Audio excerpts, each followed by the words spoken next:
Hello, everyone. Royce Eddings here, and I want to welcome you all to the Royce in the House YouTube channel.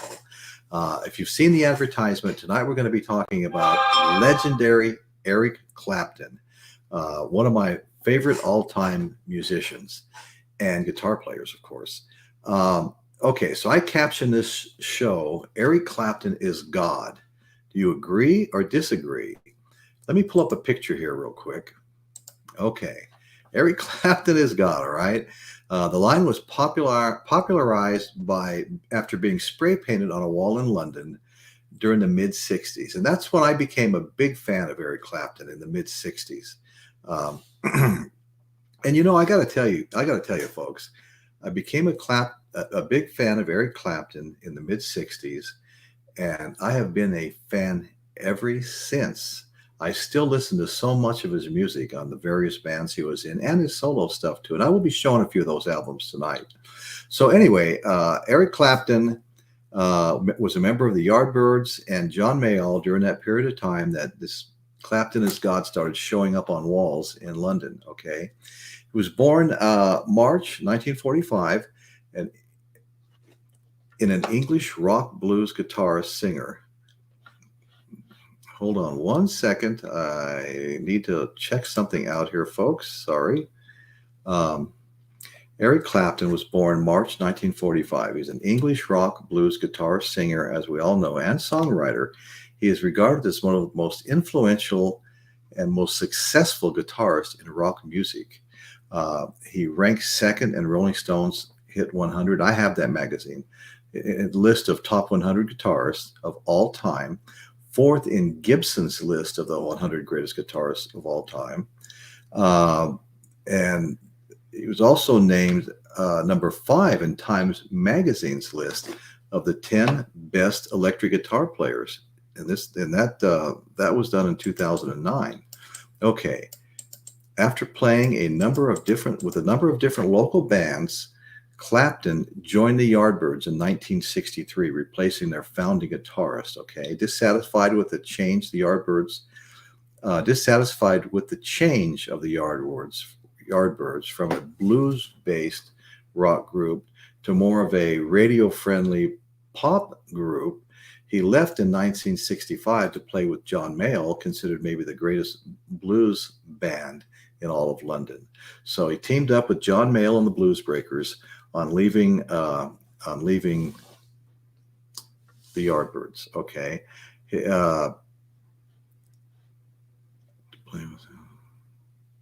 Okay. On leaving Mayall in 1968 after only one album. And while we're talking about it, I feel like I have to show a couple of things while we're talking about them. Okay, so let's here is John Mayall and the Bluesbreakers with Eric Clapton. And this is a fantastic blues album. I mean, fantastic album, period. I would highly recommend John Mayall and the Bluesbreakers with Eric Clapton. Okay, so let's see.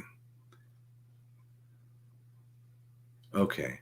So he left Mayall after only one album, and formed the Power Trio. Now this is one of my favorite bands, the Cream, with drummer Ginger Baker, considered maybe the best drummer at that time. I mean, we all considered him the best drummer, and Jack Bruce, who did most of the singing, and he was the bass player. Okay, and this is a favorite band of mine. I can't tell you how many. I'm going to show you how many albums I have of the Cream. In fact, this was a game changer. When the Cream came out, this was a total game changer for me. The very first 2 8-tracks I ever bought in the mid to late 60s were the Cream Disraeli Gears and Creedence Clearwater Bayou Country. And they both kind of changed what I was listening to at the time. And I'm going to do something here. I'm going to go ahead and show a couple of Cream albums, okay? And one of them happens to be my original Disraeli Gears album. Okay, Disraeli Gears by the Cream.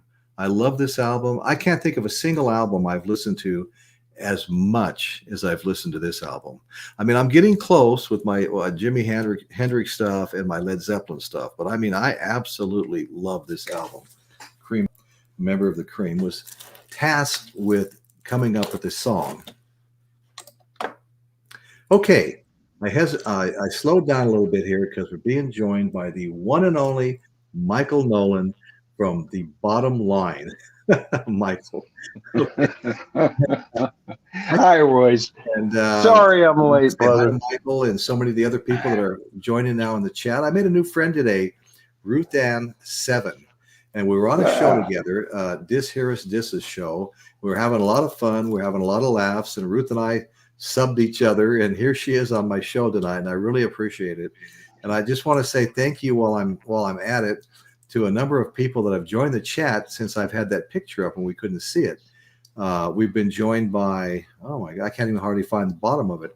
We've been joined by Chris Elliott, my good friend, and our own Caitlin Stoddard, who also has a great show.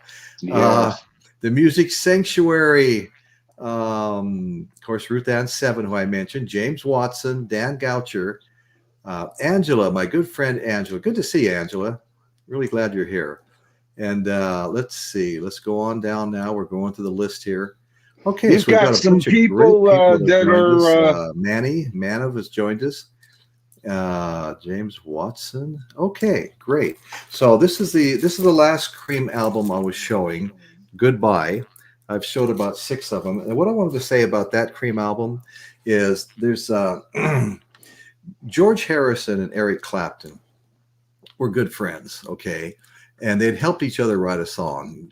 Eric Clapton helped George write a song, and now George had asked Eric had asked George to help him write a song for this last Cream album, and he did, and it was a great song. So anyway, we'll get into a little more of George Harrison and Eric Clapton later. So Michael, how you doing? Oh, I'm doing fine, Royce. How you doing? Okay, your volume's really low right now, but I think I just figured out why. I did just figure out why. I had taken my headphones off temporarily. All right. Were you guys hearing me okay when I was talking?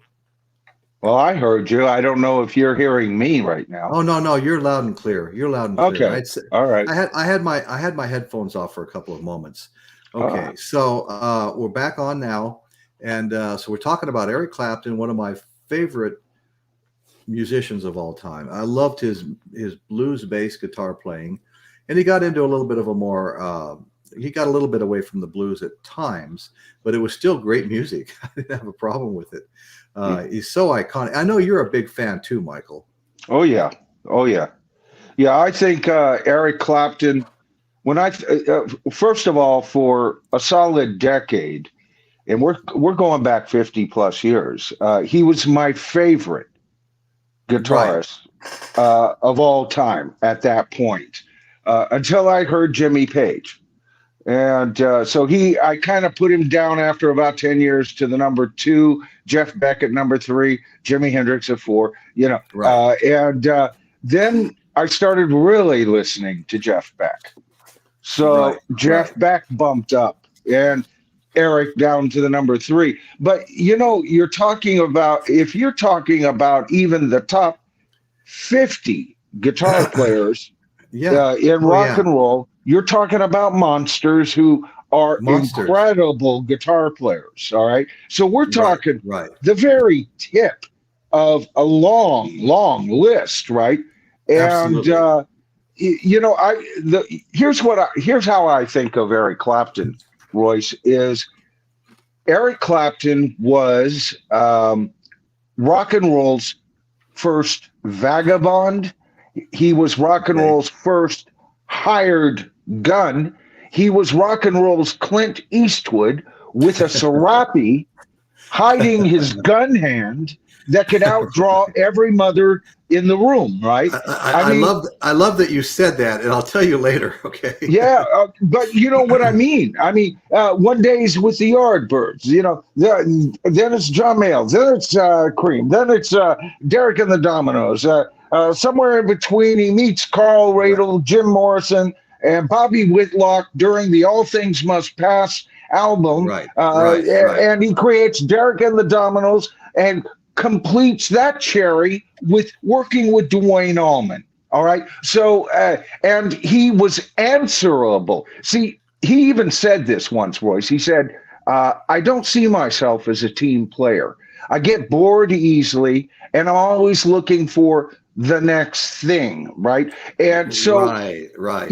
And so when he was answerable to nobody, and that's the way he liked it. Except, that's right. Except he was answerable to the Beatles. Well, two of the Beatles. He was friends with Ringo, but he wasn't answerable to him. He has been on friendly terms with Paul McCartney, but never, ever answerable to Paul McCartney. But John Lennon, it was like the King of England to Eric. Gave him an audience. Yes, ye shall play with the Plastic Ono Band in Toronto. And that's the way he always looked up.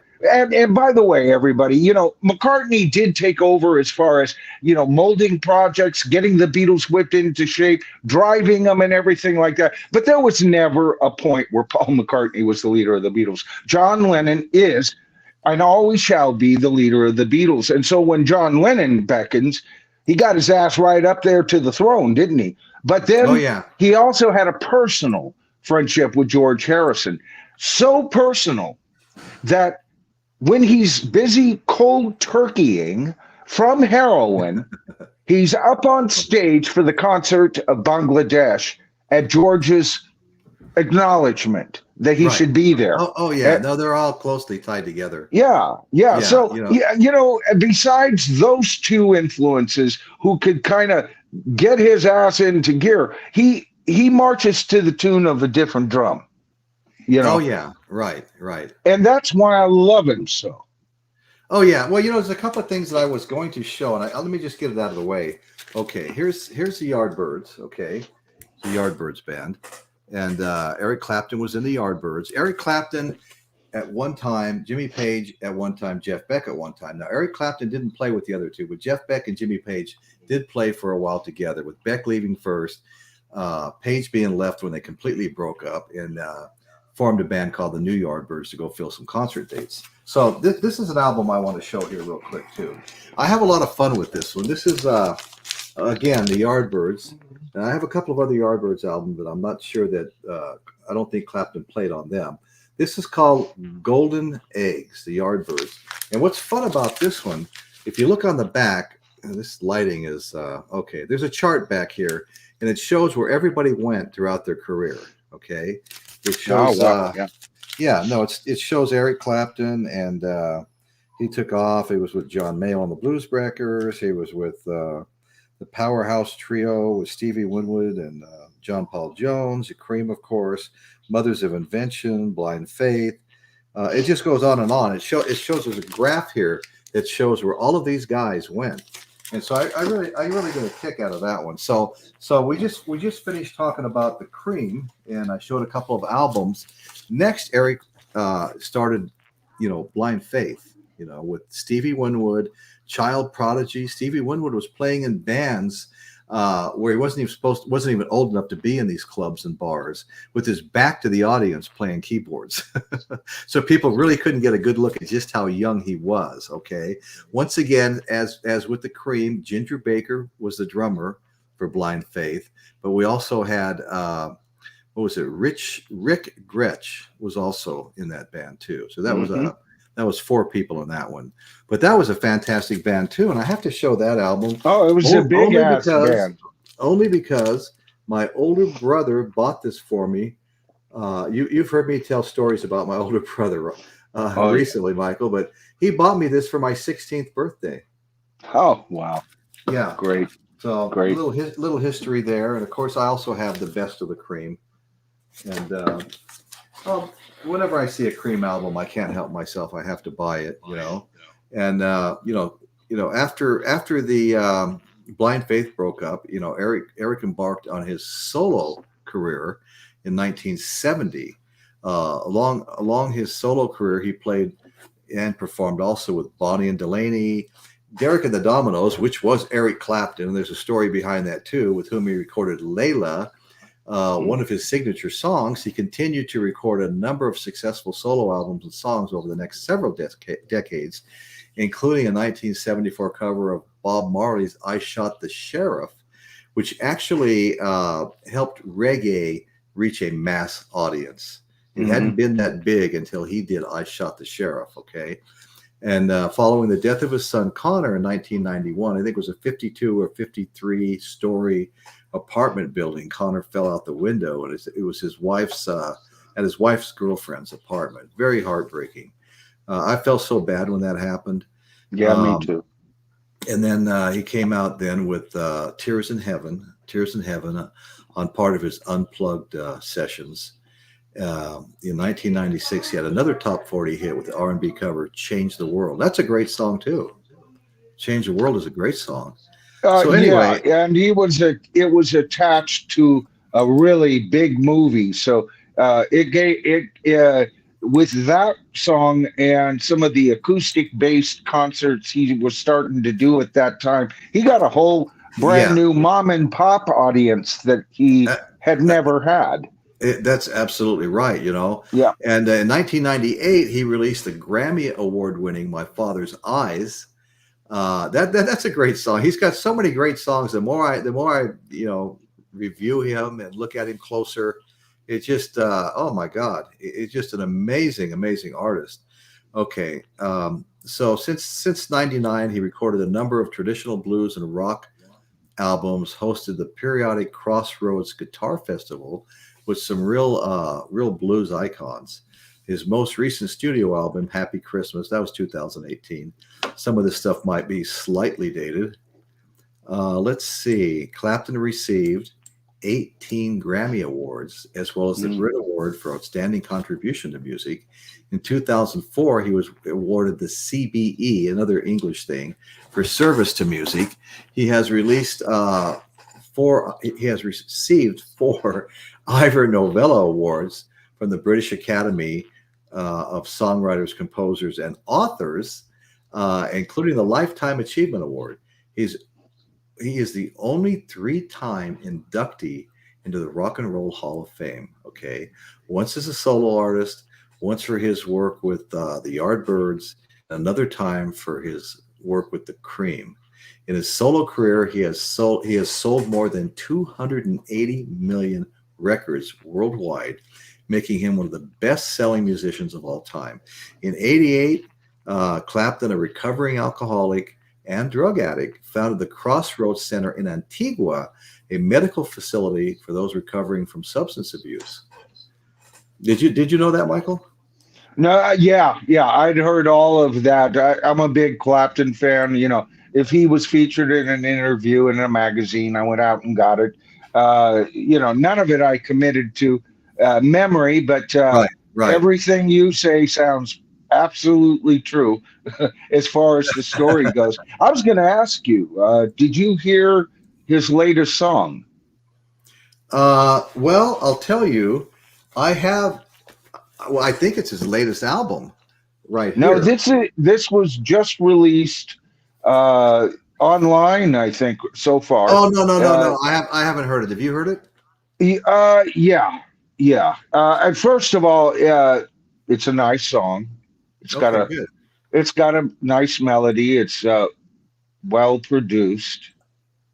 When I say it that way, I mean all the tricks of modern bullshit is in this mix. Okay. And he's got one of the hot new singers, so he's pulling a Carlos Santana on us to sing the song.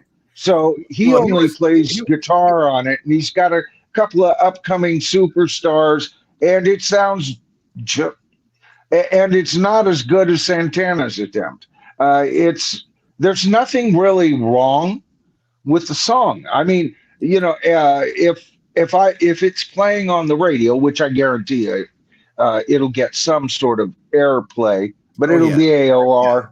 AOR oriented airplay. I wouldn't turn it off, but I also didn't turn off Lay Down Sally, which I was never a No, fan of. It no. sounded tinny in the mix. Well, It sounded thin, yeah, and it sounded produced to be right at post Ocean Boulevard, yeah. which is his most boring time for me. All Right. those Well, "you look wonderful tonight." you see that You with know, almost everybody trying to maybe broaden their audience a little bit by getting a little more poppy. yeah, yeah, I yeah, mean, yeah, and he's kind of Hendrix touring with the Monkees, yeah, uh, Eric Clapton and the Animals touring with American pop acts because they yeah, were a blues band. Started touring with American pop acts once again, just to broaden their fan base, and then right, yeah, okay, right. But my only problem is you know, um, I don't hear rock and roll in the record at all.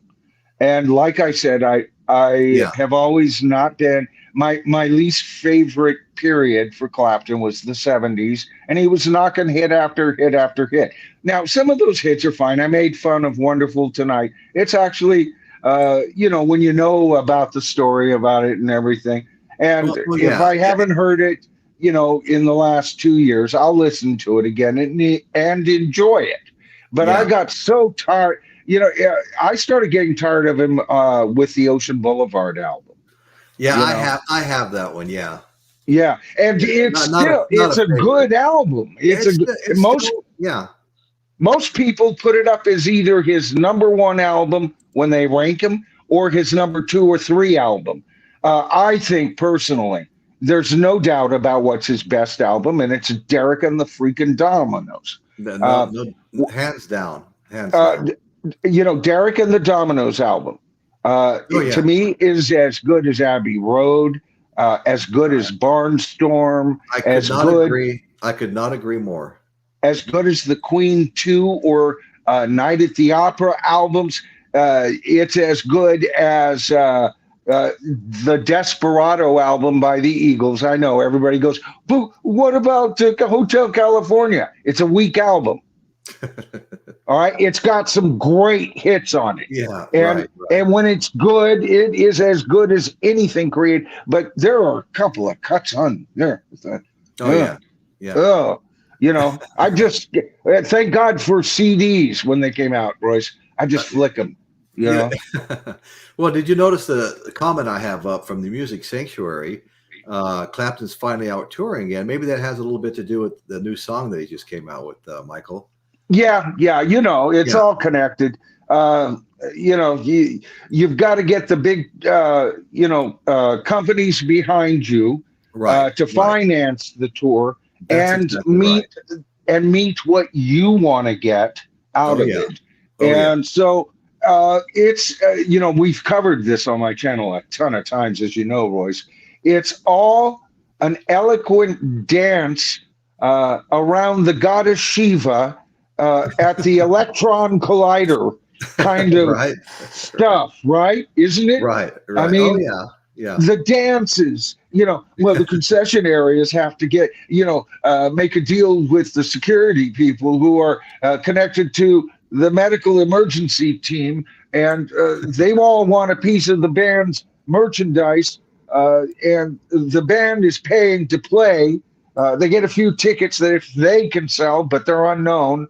The dance between that, the venues, Live Nation, and all of that. So right, right. Clapton, as an older artist, and he hasn't really been in the big limelight for a decade or two, No, that's and exactly right. Correct. but he has a firm fan base. You almost have to go back to Unplugged. When he was really in Yeah, the limelight. yeah. That was the last his last big hurrah, where he was like, they'd have him Yeah, on Entertainment Tonight. If you're on Entertainment Tonight, you're happening. and I absolutely And love those MTV Unplugged sessions. oh yeah, me too. He might have been the first one to do one. I'm not sure though. There may have been other people. Those sessions really brought out just how technically good he is, because the acoustic guitar is unforgiving. All right. Oh yeah. Oh yeah. No matter what action you have and everything, it is not as easy to do those fast runs and stuff on an acoustic guitar as it is with your Les Paul, your Super Slinkies, a 9-gauge high E string set. Right. So if you can keep from breaking it, bending it. Yeah. And then I saw, man, plus he's a lot older now. And I had a whole new respect for the man. Oh, I do too. Absolutely. Yeah. No, I love it. Love Eric Clapton. You mentioned your top tier. For me, it's always been the order changes. James. The order changes from time to time. Okay, but for me, it's always been Hendrix, Page. I don't know which one I'm favoring right now, and Clapton. Those were always my 3 all-time favorite guitar players. Yeah. Well, traditionally it was the guys from, for me it was Clapton. It was always Clapton. For the first 10 years, it was Clapton, Page, Beck. Clapton, Page, Beck. Hey, Jeff, I got a shout out to my buddy Jeff. Yeah. Go ahead. I'm sorry. And riffs that I tried to learn on guitar were all riffs from those 3, because the sound, I like the blues bass sound, and me too. I love the pentatonic scale. I liked it before I knew with what it mixed was. Scales added in for just a moment. Those type of things. Those guys were masters at that, and that's the kind of guitarist I wanted to be. I didn't have what it took to get up to that level, but I learned a trick or two. I'm sure you did. Yeah. Yeah. Well, okay. So, Clapton actually played at the Royal Albert Hall. Let's see. I got a couple of notes here I have to look at. How many times with how many bands? For the first time in 1964. Since then, he's played 200 times at the Royal Albert. Well, okay. So now I've got an interesting story I have to tell. Okay. EC is God. Yardbirds rhythm guitarist Chris Draja recalled that whenever Clapton broke a guitar string during a concert, he would stay on stage and replace it as the audience waved, and the audience would do something they called a slow hand clap while he was changing his string, and that's where Clapton got his nickname Slow Hand, from that slow hand clap that took place while he was changing his string on stage in front of a live audience. I hadn't heard that before until I came across that today. Okay. It was actually kind of a pun, So anyway, so let's move on. What were you saying, Michael? I don't remember. Well, the biggest reason Clapton left the Yardbirds, and I'd mentioned this before when we were covering some stuff, was they came out with their first big commercial success, For Your Love.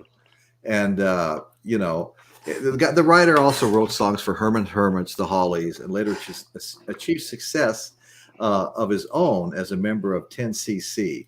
But in part because of that success, the Yardbirds elected to move towards a more pop-oriented sound, much to the annoyance of Clapton. So that's when he moved on and just quit the band, and wound up hooking up with John Mayall on the Bluesbreakers, considered maybe the best English blues player at the time, blues band. Yeah. I think the pop is what drove all 3 guitarists out of the band, ultimately. I know Jimmy Page didn't care for the pop. He wanted a harder edge. And Jeff Beck, well, just look at the rest of his catalog. I don't think he was crazy about the pop. He might have liked the celebrity it brought, but Jeff Beck was a guy who he carried his heart on his sleeve.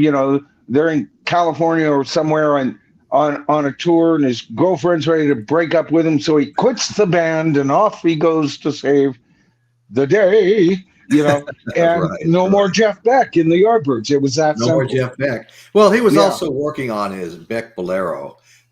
Jimmy Page yeah. stayed at the Yardbirds a little longer, but he did lay down tracks for Jeff Beck's Bolero. Wow. Oh, yeah. Yeah, yeah, they were good friends. They played together there. And Well, anyway, he laid claim to writing yeah, that's right. it. They both fought about that, Yeah. Oh, yeah. all the time. Yeah, but Jimmy Page said, I came up with the chord progression based on a prior piece. Uh, does that sound familiar? Yeah. I arranged it. I arranged. That's how they got early Led Zeppelin got away with, stealing from some of the finest black rock blues writers of the century. Oh, Uh, absolutely. but everybody was But doing it. that was a double-edged sword, though. The Yep. blues, the old blues artists never came to so much prominence until that happened, because Right. it introduced an audience that wasn't listening to the blues. It sounds a little bit about what we're talking about with some of these blues-based groups joining, pop concerts and stuff like that, trying to get introduced to a new audience. But that's what Zeppelin did for the old blues players. Everybody benefited. And you and I both know, Michael, and so is probably everybody else, but when Led Zeppelin covered a song, they made it their own. If you didn't know it was a blues cover, you wouldn't know that it was a blues cover, because they made every song their own, like no other band I've ever heard before. Right. Yeah. When you think now think about this. We talked about everything or everyone or every incarnation. Well, the major ones for Eric Clapton. Yes. Then you think about Jeff Beck, who sadly just passed away. What was it, last November? Yeah. In the last year. Who stubbornly was as interested in rebuilding Hot Rods as he was putting out the next album. But I mean, remember Blow by Blow and Wired when they came out? Everybody now just thinks about it because so many people after him went the same route. But up until that point, nobody had quite done this. It was like, wow. And then there was another thing with Jeff Beck. His work with Jan Hammer was fantastic, So he was the mad scientist out of the three, And then you have Jimmy Page, finally. Studio extraordinaire. Before he ever joined the Yardbirds, he was already world famous in the business. He was being tapped by all the studios to add tracks to every album that was going out. In fact, one studio alone had him add tracks to like 60% of the albums that left that studio. Well, did you know he actually was on more records than the Beatles in the 60s? Okay, he holds the record. I can believe that. Yeah. He's on Donovan, Sunshine, Superman. I mean, he's on so many hits. Yeah, he got many hits. Exactly. Dozens of hits that you and I have heard. And then he joined the Yardbirds and got some street cred, right? Yeah. And of course, by the time he got there, it was already starting to fall apart, and he was already griping to Peter Grant, who was their road manager at the time. Okay. I really just would love to do something on my own. And instead of discouraging him, Grant saw where the mega talent was, and he became, I'll be your lapdog, baby. I'm a big lapdog, and I'll get it done. And he got it done. Yeah. And now we have the second greatest band in rock and roll, Led Zeppelin. Well, wow. Peter Grant, when he became their manager, he took Jimmy Page with him because Jimmy Page had already made some money. He wasn't a broke, starving musician, so he paid for all the recording sessions when Led Zeppelin, was putting their first album. He paid for all of that. So he didn't want to be at the mercy. He knew how this business worked. He did not want to be at the mercy of the recording studios. So Peter Grant took Jimmy Page with him to New York to Atlantic Records. Founder Ahmet Ertegun heard they were in the house just like we're in the house, my house. And he said, we're their label, sign them. As soon as he heard they were downstairs, he says, we're their label, sign them. He knew greatness. He knew greatness. And they didn't argue with him too much. No, I mean, I mean, Led Zeppelin, they signed some awesome contracts. And, but a lot of that, Royce it wasn't just Peter Grant, and it wasn't just Ahmet, Ermet. Yeah. So, but anyway, it wasn't just them and their genius, which is part of the story. But the reason that Led Zeppelin was treated so well in America was Jimmy Page had a huge name in America in the record industry. Industry, right. Right. And he said many times, I had to get those guys. I had to get Jimmy. I mean, he was the package. He was the package. Right. And they had no freaking clue that he just so happened to have found three co-geniuses who were as great as him. No, that's exactly right, Michael. That's exactly right. Boy, what a job. You know, what a job. And then think about their, we talked a little bit last week, their competition. You had bands like Uriah Heep and, of course, Deep Purple and Black Sabbath, and then the cadre of bands that came out of that, nipping at their heels on a level that even the Beatles didn't have people nipping at their heels. Back then they had the respect. Oh, yes, John, Paul, George, Ringo, you are the greatest God in the world, right? But Led Zeppelin had some hungry people. And you know what? Jimmy Page, great guitarist. Yeah. Well, what about Richie Blackmore, baby? And Deep Purple. Right. And John Paul Jones, being a great keyboardist. Well, we've got this guy. Keyboard, bass. Over in our band too, Right, so everybody, and really great freaking bands, of which each one could have taken the top spot at any cutthroat moment, and Led Zeppelin just ruled them all. Oh, I'll tell you what. You mentioned all these great bands nipping at their heels, but you know what? That is all they could do is nip at their heels. I was in high school when Led Zeppelin 1 and 2 came out in 1969, and I tell you what, we were all massive Led Zeppelin fans. Massive. Oh yeah. It was like at the moment, like no one else even existed. I mean, they were head and shoulders above everybody that was out. Head and shoulders. It's not like I just listened to them exclusively. I had a lot of great bands that I loved and listened to. I even listened to soul music. I mean, so many 10 years after, so many great bands were out. Elton John. I mean, there was good stuff everywhere, but Led Zeppelin they were the top. The great artists, both single artists and the great bands, always keep you guessing. The Beatles, they did it again every album. It's better than Help? What? It's better than Rubber Soul? No way, man. And it just kept getting better and better and better. And same thing with Led Zeppelin. First two albums kind of sitting in a general area, hinting that they might have other plans, right? Then that third album, as stark as barbed wire at times, right? Yeah. And then they take all of what they learned in those first three albums and they solidified it with what most people call Led Zeppelin 4.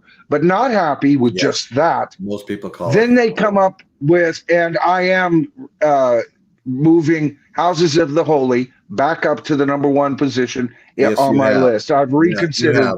And it is their finest album, in my opinion. All right. This is their Abbey Road. This is glossy, yet still stinging and very real Led Zeppelin at their most refined. Right?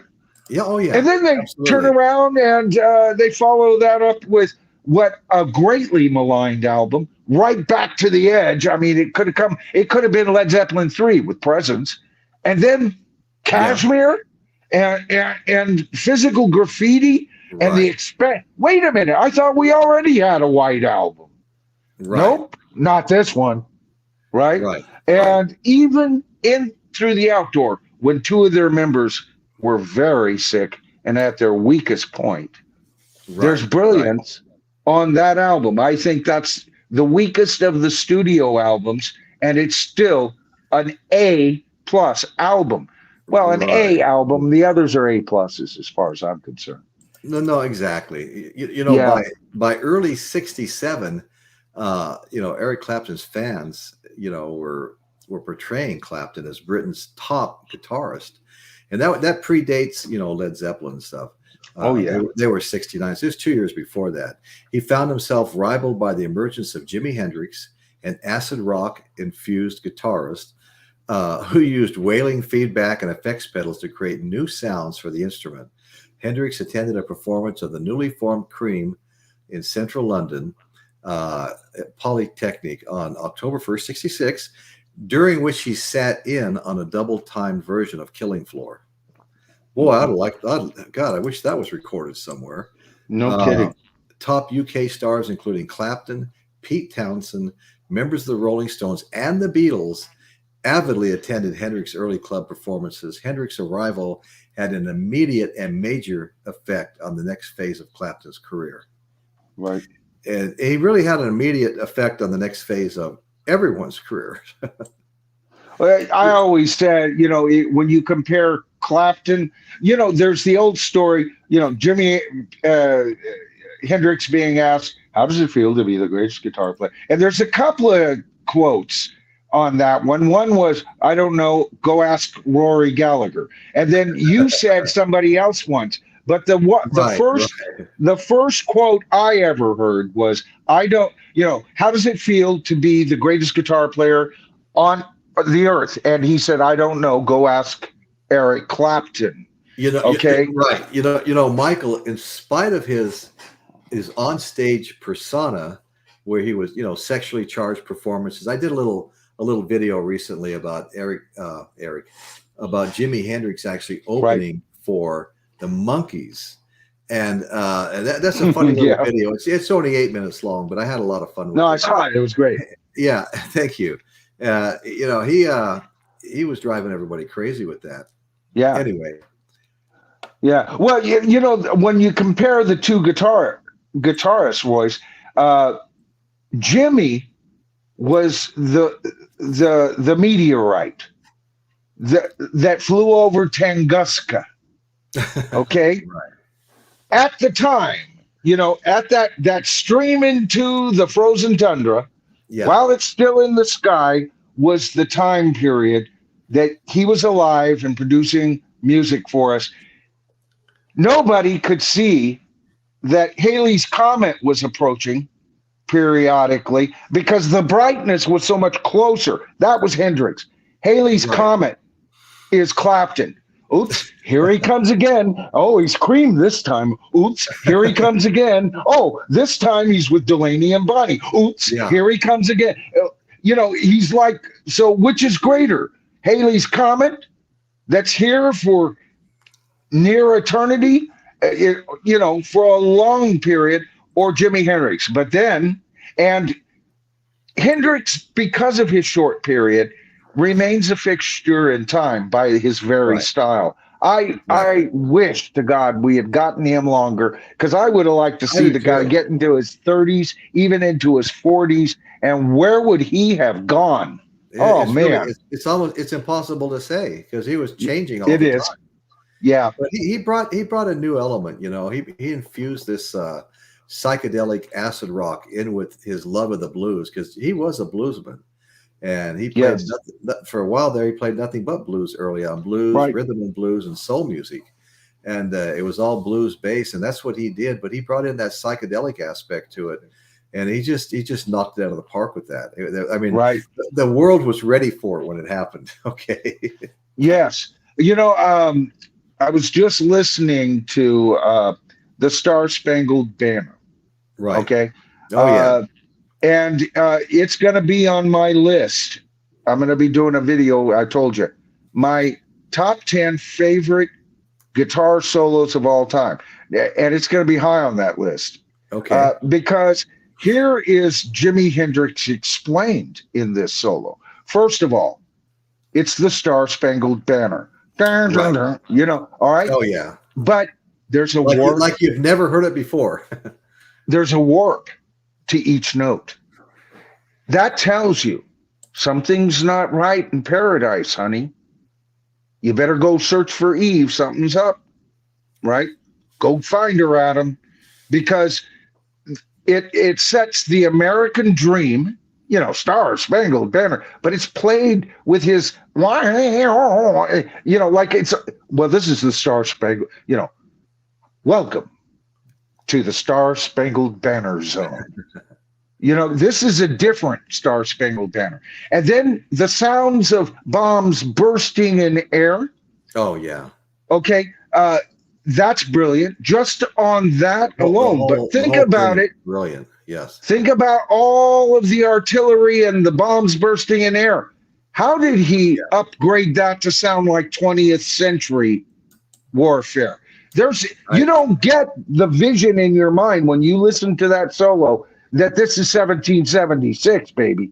No. No, you know this is 1968 or 69 when he did it, right? Exactly. So I think right there, and it's not even my favorite Jimi Hendrix song or piece by far, but it's a masterpiece. Yeah. And we saw him paint it. We saw him paint it, Royce. Yeah. You know, another one to hang in the Louvre. I've listened to that song so many times. Oh. You know, it was done many, many times even before Woodstock. It's so many different versions of it too. Yep. Yeah. So wow, Clapton ranks high. I rank him high. The question was, Clapton is God, yay or nay? That was my title to the show. And I have to look at that in the context of Guitar God. I don't know how anybody else looks at it, but I'm sure there's a lot of people that, you know, actually mean God, you know, because he was so fantastic. But I would say he's definitely a guitar god. There's no doubt about that. And one of the very, very best. You know, I'll give him a yay on that. Oh yeah. Is he our creator? That's probably a nay. Yeah. I can't be sure. I don't think anybody ever really believed that stuff. Yeah, it's like, you know, it's almost like on who was the Frazier, right? And his younger brother, anytime he met somebody that impressed him, he'd go, "You're a god to me."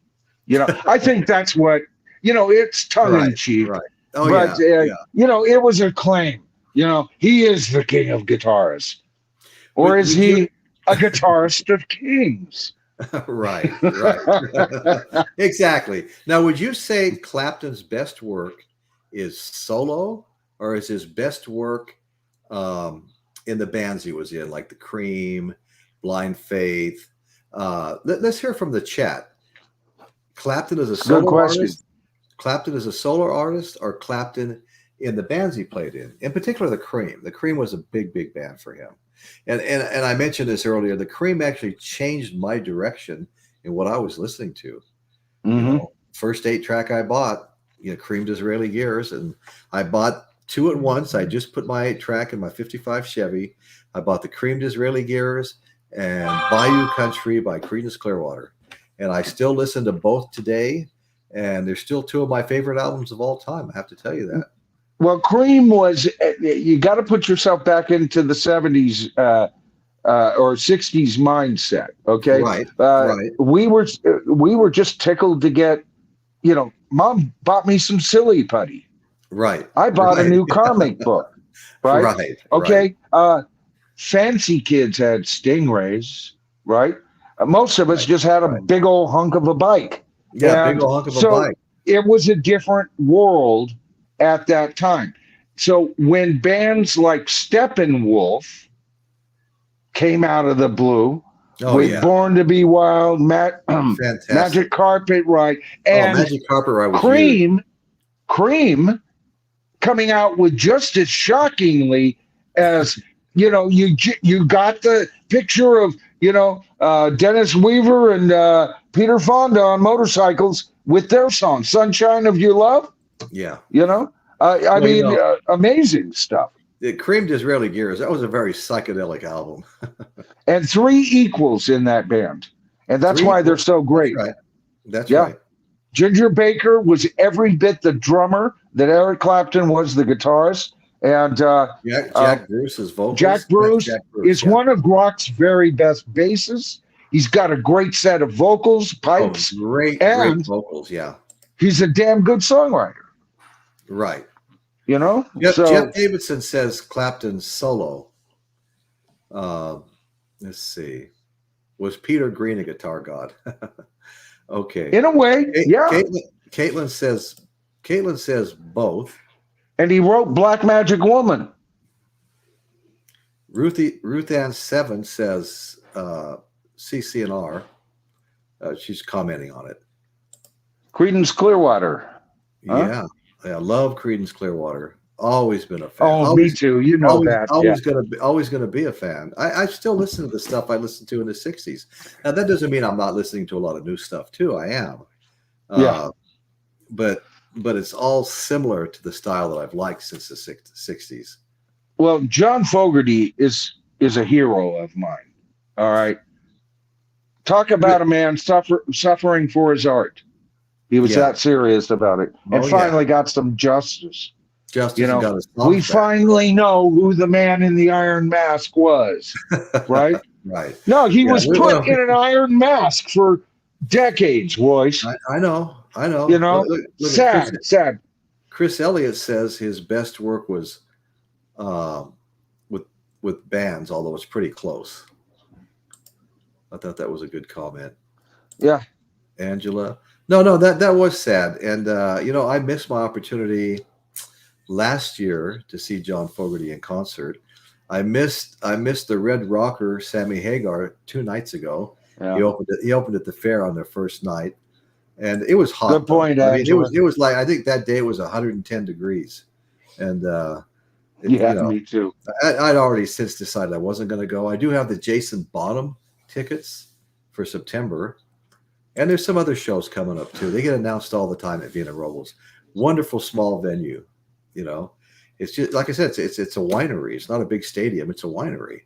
It's got a little amphitheater, and it's just great. A great place to see your favorite concerts. Yeah, I'm more for the moderately sized venues these days myself. Oh yeah. I'm a grumpy old man enough to, I love the same music. I love the same energy everybody else is. But you put your body up against mine, man. Well, the worst. I got personal space I have to have, man. The worst thing, Michael, is when there's 50 rows in front of you and you're okay. Yeah. Everybody's sitting down, and before you know it, everybody's not just standing, but half of them are standing on their chair. And you can't see a damn thing. Right. I don't trust my balance enough anymore to stand on my chair. I almost got crushed working my way up to see Paul McCartney do yesterday at the Cow Palace. All right. Okay. I would, like I said, less than 10 feet away from him. I mean, I could see the crinkles in his eyes, right?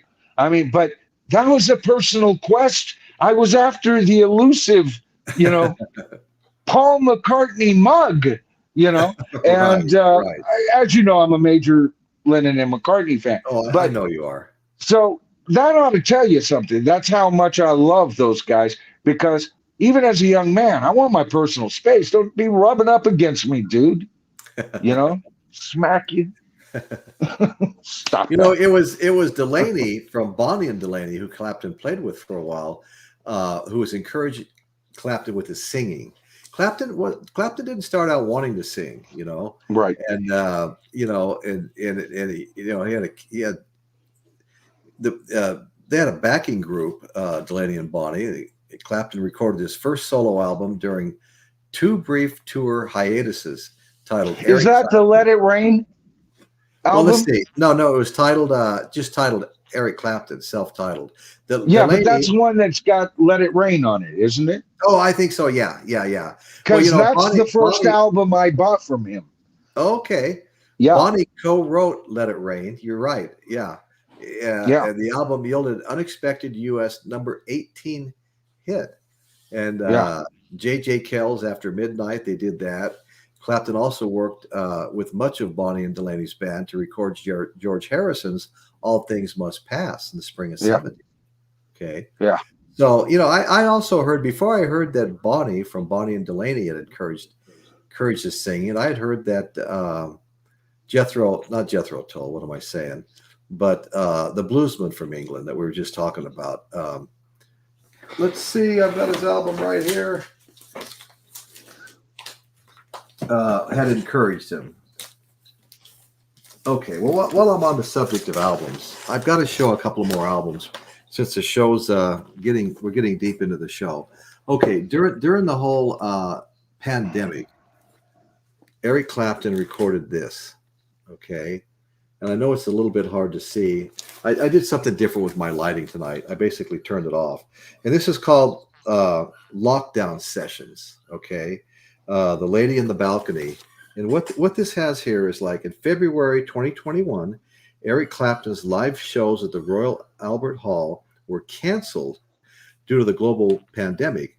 Determined to play, he brought his band together in the English countryside.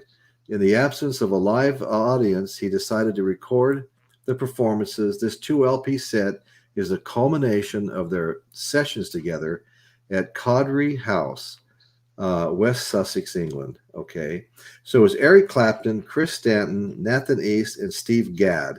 And there's a bunch of great songs here. Nobody Knows You When You're Down and Out, Blues to the Bone, Golden Ring, Black Magic Woman, Man of the World, Carrie, After Midnight, Bell Bottom Blues, Key to the Highway, another great old blues song, River of Tears, Rock Me. And Clapton owns that one, even though he owns that. It's his voice, it's his song. Key to the that's an awesome song. I love that song. Oh, I love that song. I love that song with Clapton, man. That's like, well, that's what I mean with Clapton. Yeah. Oh, I love Going Down Slow, Layla, Tears in Heaven, Long Distance Call, Bad Boy, and Got My Mojo Working. Mm-hmm. I mean, this has got great songs on it right here. Yeah. And then we have I don't know. And ladies and gentlemen, not one cut through barbs at the President of the United States, Roger Pissant Waters.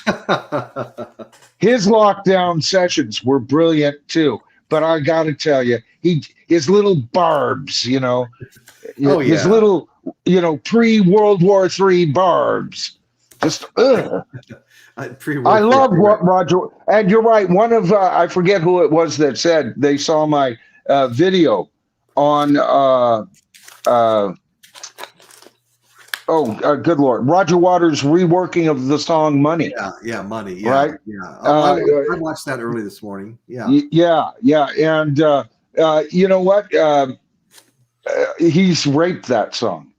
He's wrecked it. Oh, no. Yeah. And then I read, oh, yes, but there's this part at 2 minutes and 42 seconds and 3 microseconds or whatever, right?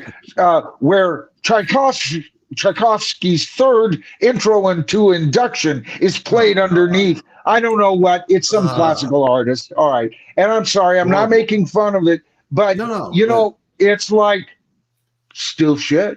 Screwing with the masterpiece. That's just pointless. It's still shit. He couldn't make it better. I mean, it just can't. And somebody having to point that out sounds like somebody had a backup plan. Right. Here's the problem with Roger Waters. He hasn't got any. He only has sycophants. That's all he has. He hasn't got the 3 people that would have told him the truth. He told to go fuck off. Sorry. And die, and those were the other members of Pink Floyd. Right. He needs to be curtailed anyway. Yeah, there's the offending. I don't know. I know. I heard you earlier. I love that album, and I hate it. Boulevard. Yeah, Layla. Yeah. 2 albums set. Derek and the Dominoes. And other Layla and other assorted love songs. Derek and the Dominoes, 2 albums. I'm going to be doing a total video on Layla. Good. Yeah, because that's been in the pipe. I was going to do it, and then another channel who does great videos did it, and I said, okay, I'm gonna give it a month or two to yeah, I may have cool seen off. that. Yeah, Yeah. Oh, it's Abigail. yeah. That's exactly who it was. Right, right. Yeah. Yeah, and she does great videos and everything. Yeah, And yeah. she beat me to the punch by about 4 or 5 days, that I became aware of it. And I thought, okay, we'll just back off, and I'll do my stint, down the line. But it's upcoming, folks. This is one of those icon albums. Oh, yeah. It's got a lot of good Yeah, songs yeah. on it, though. It's got like I Shot the Sheriff, After Midnight, Knocking on Heaven's Door, Wonderful Tonight. What have you ever met a woman that didn't love You Look Wonderful Tonight? It's probably my wife's favorite Eric Clapton song. Cocaine. I love that song too. That's a nice beefy little riff that would pass for heavy metal for sure. Oh yeah, and toned down just enough. Yeah. She don't lie. She don't lie. She don't lie. Cocaine. Yeah. And no, she doesn't. So anyway, this is a lot of good stuff on here. My daughter asked me when she was young, "What's he saying, Daddy?" I say, "Cookie." She goes, Cookie. She just left for university today, Royce. So I'm missing her. Oh, I heard that. I think you said Yeah. That's right. Yeah, wow. We're proud of her. How old is she? She's 24. We were in the situation where we couldn't provide college, not in any significant financial way.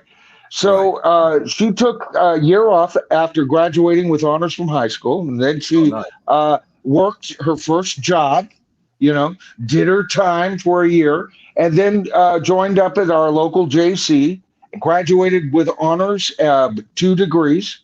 Wow. 2 AS and an that's impressive. Yeah, and Associate of Arts, AA, and she got accepted to Sonoma State University, and voila, she's off to. I'm so proud of her. That's awesome. Got a big life ahead of her. Yeah, but this empty nest syndrome. I hate it. Yeah. Well, my wife and I, our daughter was married. Our oldest daughter was married. The twins decided they had to live in the big city and moved to LA. And all of a sudden, and it was kind of weird at first, but I tell you what, the interesting thing is we were both working. We would call each other around quitting time. We'd meet at the gym 3 to 4 nights a week. We'd work out, and the biggest discussion was finding something healthy to eat, because when you're working out, it changes your whole diet. Yeah, oh yeah. You're not going to work out and then go get a double cheeseburger. You're going to work out, look for something healthy. And and we started getting into this routine where we're doing stuff like this and going places together. And it didn't take long before we were kind of enjoying it, and then tragedy struck and everything changed after that. But with one of my daughters passing away. Oh, so that was a game changer. I didn't know that, Royce. I am so sorry to hear that. Oh yeah, and I really shouldn't. Thank you, Michael. I really shouldn't have brought it up on the show. I can't even imagine your pain. It's the fear of every parent to outlive their children. The fear of every parent. That's exactly right. It's not supposed. I am so sorry. Not supposed to turn out that way. Thank you. Yeah, God Almighty, that's sad. Yeah. Man. So anyway, and that started kind of something we won't even get into, but anyway, I just wanted to mention that we were just talking about Derek and the Dominoes, and the band was originally called Eric Clapton and Friends. The eventual name was a fluke that occurred when the band's provisional name of Dale and the Dominoes was misread. How often does that happen? Something getting misread, like In the Garden of Eden getting misread as Inagata de Vida, The song that George Harrison helped Ringo write for the Cream was Bridge, but a drunken Ringo wandered over to see what they were writing down and said, "Oh, I see you got a name, Badge." And so it became a hit as Badge, not Bridge as intended. As intended. Wasn't that they had written in "The Bridge Will Go Here" and Ringo misread it. Maybe I'm wrong on that. No, you could be But right. You could be right about that. yeah, Yeah. I'll look that up. I got to find But that but out, because when you this brought stuff that up happens last over and week, I over. thought, yeah. But one of those tales is true, folks. Right, right. Thank you, Kate. One of those tells is true, and they're both close together. So, so anyway, so yeah, Clapton. Clapton.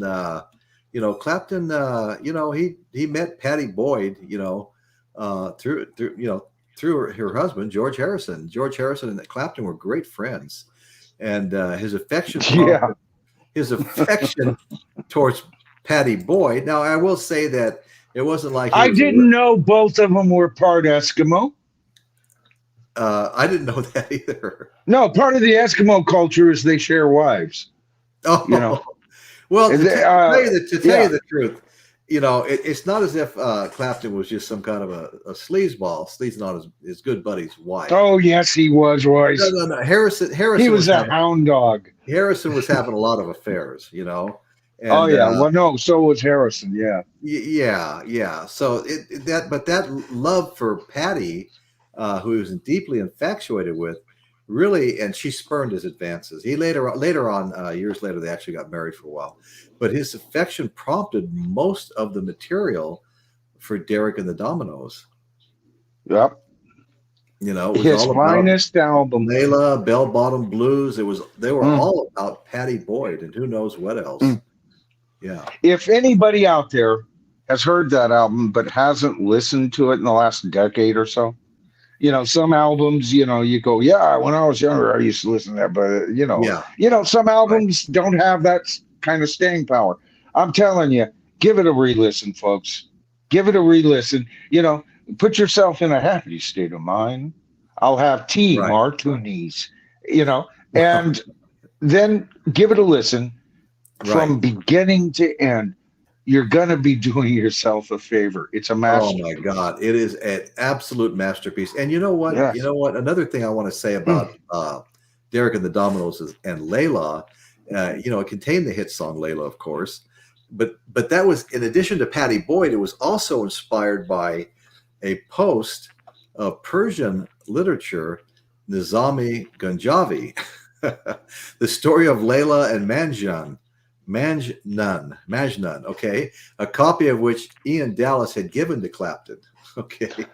Holy Siddhartha, Batman. The book moved Clapton profoundly, as it was a tale of a young man who fell hopelessly in love with a beautiful woman. Okay. So and you got to remember that played into that song as well.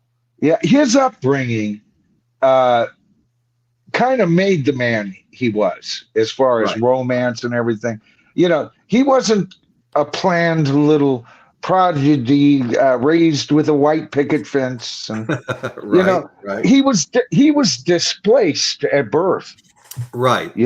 And that's why he can't get into a band. That's why he can't join this. That's why he can't be, loyal to a friend. And George is just as disloyal. I've never understood that friendship. I've never understood it. And I'm a big fan of both of them. But that's their little, everybody has warble points in their life where we're not at our best. I've had more than a few.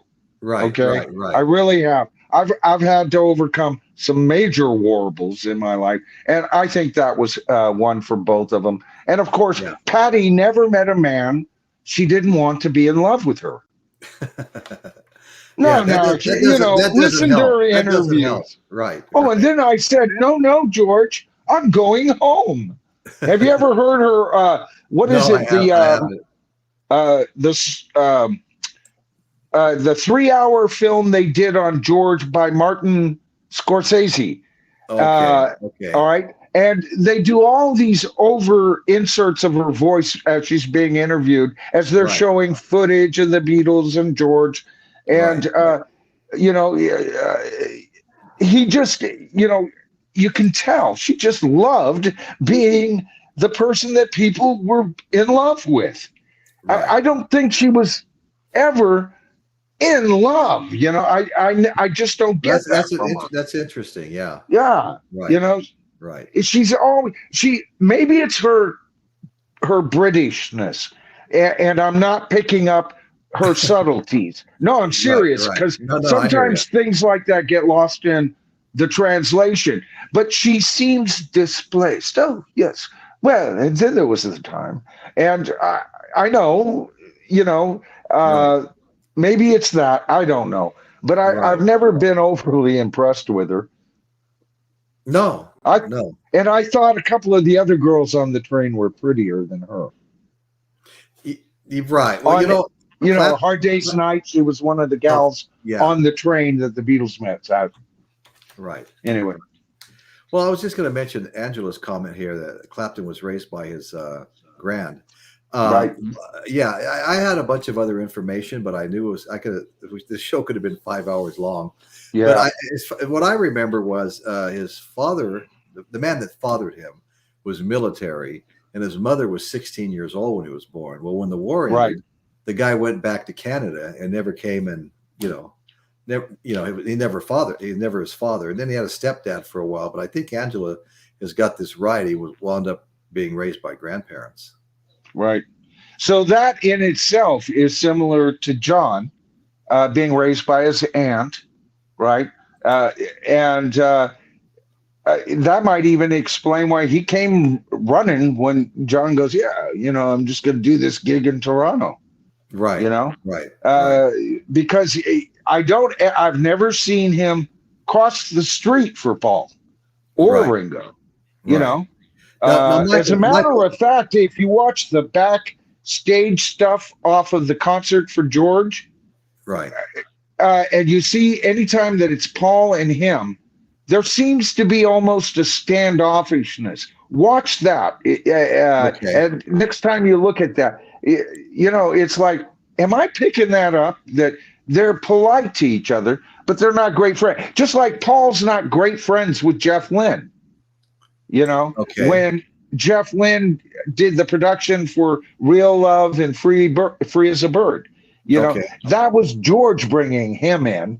And Paul, I felt, tolerated Jeff Lynne because they had the famous argument. Paul didn't want George doing slide guitar because he never did slide guitar with the Beatles, which is not totally true. But anyway, and Jeff Lynne sided with George, saying, yeah, but it's signature and it is a Beatles sound.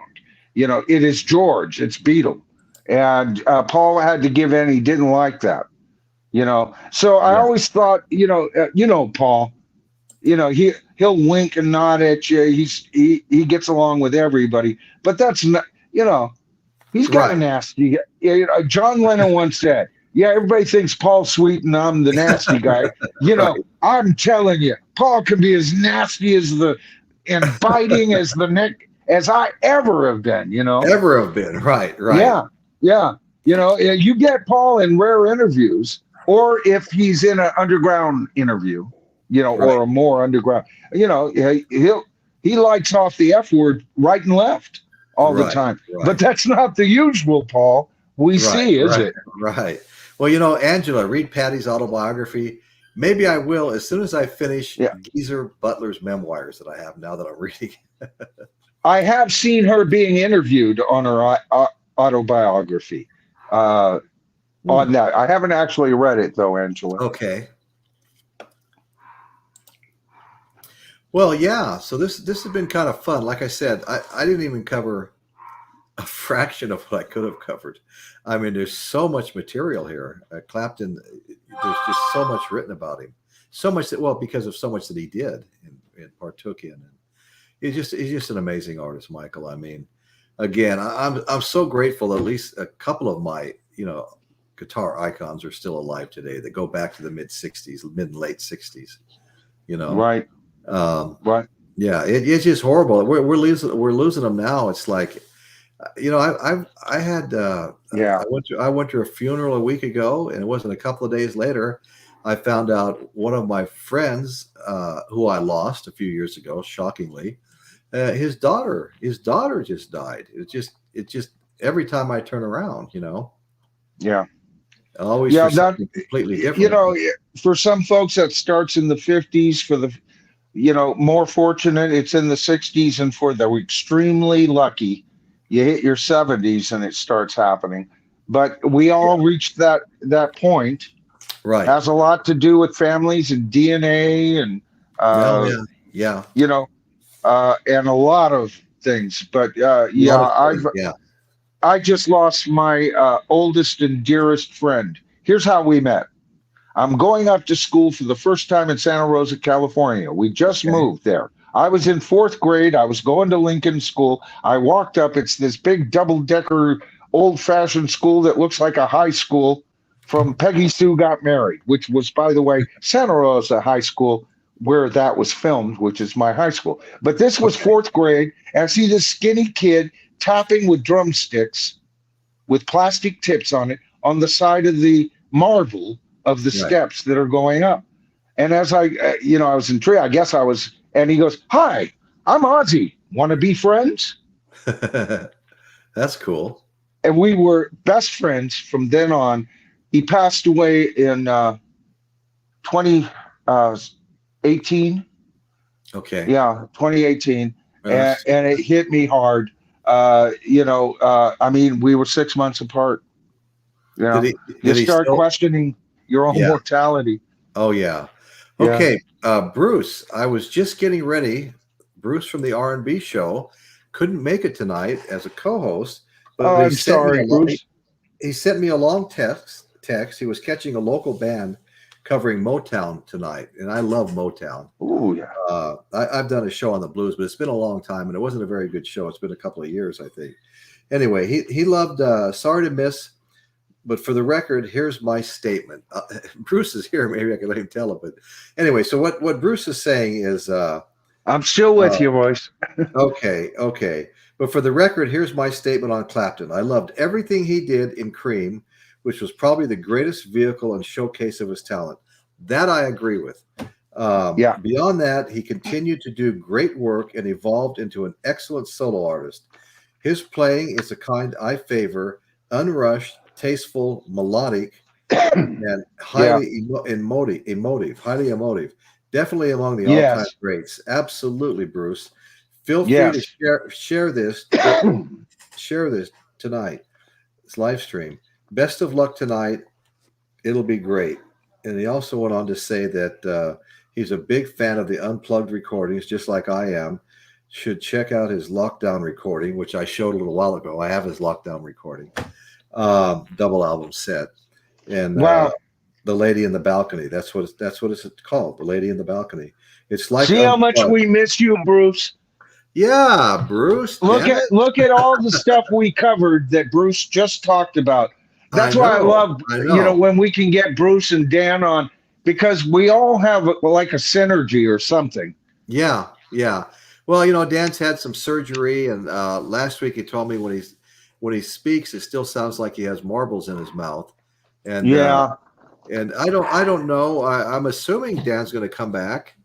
He still pops in the chat whenever he can, but Yeah. it's hard to tell. Dan's had a show longer than anybody I know. He covered things like the space shuttle blowing up. He was the one that filmed that famous film that really is the only one I've ever seen that ever gets showed. It had millions of Right. hits. And so he's got a lot of other interests. He covers all kinds of things. And he's really into the Dallas-Fort Worth area where he lives, and all the tribute bands are there. And now, he was a huge fan and good friend with Dimebag Darrell and Vinnie Paul, who were both from the same area. They had a nice clubhouse. He used to hang out there and stuff like that. Big fan of theirs. And when Dimebag Darrell was actually shot and killed by a fan, along with a few other people, Dan organized the Ride for Dime Harley Davidson motorcycle ride, and it just grew and grew into other states, and it just took on a life of its own, really. Well, it became legendary. And now you've got Pantera, that was Dimebag Darrell's band, along with his brother, drummer Vinnie Paul. That band is remade itself, and they're touring right now, and they've been over in Europe, but they're heading this way. And Dan thinks he's said something about maybe getting an all-access pass when they get to Texas. So Yeah. I'm sure he'll be doing a lot of filming if he gets into that.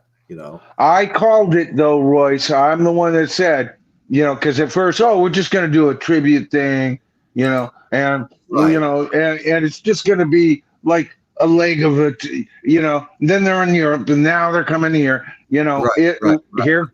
There's the tendrils that we were talking about earlier, right there. Yes. You Well, know? I guess they still have their original singer and maybe another original player, but they've got a great guitarist playing with them now. I mean, somebody I really like. Yeah. I'm all for them being a band, but they're not Pantera. They're mislabeled. No, they're not. No, they're not Pantera. They're not Pantera any more than Foreigner is Foreigner. Right. No, there's no single member left except for Mick, and Mick it doesn't show up most of the time. They're all replacements. This is like, do you remember, Royce, when, probably back when we were in our 30s, all the golden oldie tours, yeah. From the 50s, we got all, the gold lame jacket bands, the crooners, the doo-woppers, the doo-wop was fun. That was a fun genre. And Sha Na Na toured all of those oldies, whether they were an oldies band or not, right? And so, and it was kind of, I remember in my crowd anyway, it was kind of frowned upon to go to those concerts. It was like half of them weren't in the original band. They've got, they've got one guy, the Temptations were no longer the Temptations, Oh, I know. You're right about what you're saying, but I got to see the Temptations and the Four Tops 2 years in a row. And yes, it was, there were some original members, but maybe half. And right. They both came out individually. It was at our local Paso Robles Fairgrounds. It was kind of cool because it was all set up with just great big tables with white tablecloths on them, not right. like stadium seating. It is a stadium. And because they knew it was going to be a smaller venue. So everybody was down on the floor sitting at white tables. And Four Tops came out, then the Temptations came out. Then they came out and performed together. And I thought they sounded fantastic. They really did. Yeah. I'm a big fan of the Temptations. Yeah. But I've never been a fan. There's a point when the band is no longer the band. No, I totally hear you. Yeah. I just did a video on Fleetwood Mac. Evidently some stuff is coming from Mick Fleetwood that there might be a possibility that Lindsey Buckingham might join Fleetwood Mac. They might reform. Yeah. And, I said in that video, well, Mick Fleetwood's perfect for it because he's best buddies with Lindsey Buckingham, and he slept with Stevie, But to me, it's like I would go see him in a heartbeat. First of all, that lineup. I don't like Stevie Nicks. All right, everybody knows that, but I think she's a marvelous singer-songwriter, a great vocalist. And easy on the eyes. I've said that many times in my videos. All right, so what's not to like?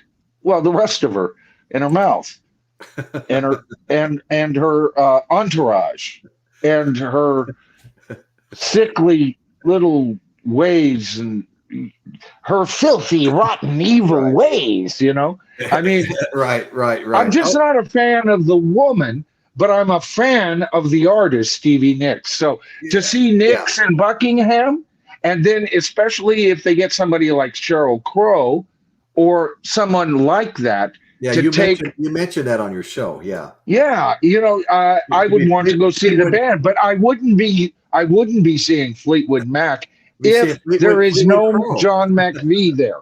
See, Fleetwood Mac is the one band that gets to change its personnel as long as there is a John McVie, or if John had retired and Christine hadn't died. Right. I would have accepted that, but you need a Fleetwood and a Mac, Mac V, right? Right. They're no longer Fleetwood Mac, man. They're not. Right. They're not. I don't care what you say. No. I agree with you. I want to say something about Chris Elliott's comment here real quick. Great show, Royce and Michael. Goodbye, everyone. Take care and stay safe. Chris, thank you so much for Thank showing you, up. Chris. I always Appreciate appreciate you being here. If you guys don't mind, please hit that thumbs up, button. Yes. It helps the algorithm to notice us. I know I hit mine. Gets us a little bit of airplay. And you know what? If there's anybody out there that hasn't yet subscribed, and I know that from my analytics, I know that half the people that watch the show aren't subscribers. But you know what? It doesn't cost you anything to subscribe, but it really, really helps the show. And it keeps us motivated, Yes. keeps us working. I mean, I spent the entire day getting ready for this show tonight. And this was at a time when my wife got home from being out of town this morning, and I'm in here all day. And I was really glad she got away. She got to go see some high school girlfriends that were all getting together. And anyway, but besides that, guys, do me a proper subscribe to my channel. I would really appreciate it. And Royce is getting really close to getting to that magic 1,000. Every YouTuber, it's kind of a milestone. Everybody wants to hit that. It's kind of like, of course, and you're so deserving of that, Royce. So thank you very much. Appreciate that. Yeah, you're gonna hit it. Oh yeah. No, I'll keep plugging away. I'm like a working class podcaster. I go to the auto parts store to buy oil, and I talk the guy at the counter into signing up to my show. Brother, I do that to this day. I always do that. It's kind of an inside joke in my family. But you know what? If you can't sell your own channel, eyeball to eyeball, do you expect anyone else to buy it? No, no. No, I'm proud of what I'm attempting to do. That at least I'm a work in progress, just like Royce and everybody else. You've got one of the best, most popular shows out there. I love watching your show. It's great. And even that though, Royce, I had some nice circumstances come my way. All right. Good. I'll be the first to admit that, someone shared my video, and then somebody in a big channel shared my video, the whole thing. I got to 5,000 on that alone. And then that encouraged me to up my game, which then allowed me to double that, So, I would have been encouraged to eventually up my game.